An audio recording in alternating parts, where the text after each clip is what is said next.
আসসালামু আলাইকুম। প্রিয় শিক্ষার্থী বন্ধুরা, আসুন ১ মিনিটের মধ্যে জেন্ডার কাকে বলে জেনে নিই। প্রিয় শিক্ষার্থী ভাই বোনেরা, আপনারা দেখতে পাচ্ছেন জেন্ডার এর বাংলা হলো লিঙ্গ। এটাকে আরবিতে বলা হয় জিনস। জিম, নুন, সিনস, জিনস। প্রিয় শিক্ষার্থী বন্ধুরা, আমরা আগে সংজ্ঞাটা একটু লিখে ফেলি। আসুন আমরা লিখতে পারি যে ওয়ার্ড দ্বারা পুরুষ,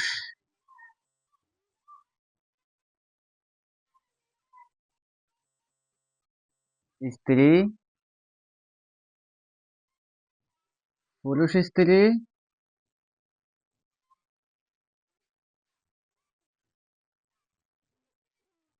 উভয় অথবা অন্য কোনো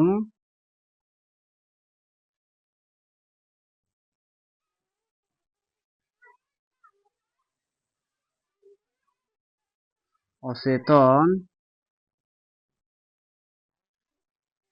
পদার্থকে বোঝায়, পদার্থকে বোঝায় তাকে জেন্ডার বা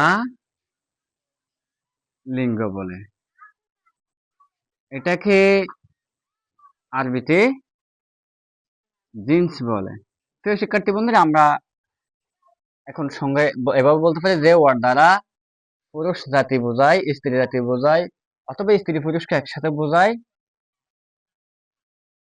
কিংবা স্ত্রী পুরুষ কাউকে না বুঝিয়ে অচেতন পদার্থকে বোঝায়, তাকে আমরা জেন্ডার বা লিঙ্গ বলি। আসুন আমরা কয়েকটি উদাহরণের মাধ্যমে ক্লিয়ার হই। যেমন ফাদার, বাবা, এটা ছেলে পুরুষ জাতি বোঝাচ্ছে। বয়, বালক পুরুষ জাতি বোঝাচ্ছে। যেমন মাদার, MOTH, মাদার, মা। গার্ল, GI, গার্ল, মেয়ে। তাহলে পুরুষ জাতি বোঝাচ্ছে, এটা হচ্ছে পুরুষ জাতি বোঝাচ্ছে। আবার স্ত্রী, এই শব্দগুলো দ্বারা স্ত্রী জাতি বোঝাচ্ছে। অথবা আমরা যদি বলি প্যারেন্টস, মা বাবা,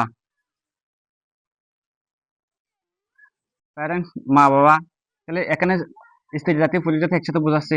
অথবা বলতে পারি স্টুডেন্ট, ছাত্র ছাত্রী, এখানে স্ত্রী পুরুষ উভয়কে একসাথে বোঝাচ্ছে। অথবা আমরা যদি বলি ফ্যান, এখানে স্ত্রী বোঝাচ্ছে না, পুরুষও বোঝাচ্ছে না, স্ত্রী পুরুষ একসাথে কাউকে বোঝাচ্ছে না, তারা অচেতন পদার্থকে বোঝাচ্ছে। ফ্যান, বুক, এগুলো হচ্ছে অচেতন পদার্থ।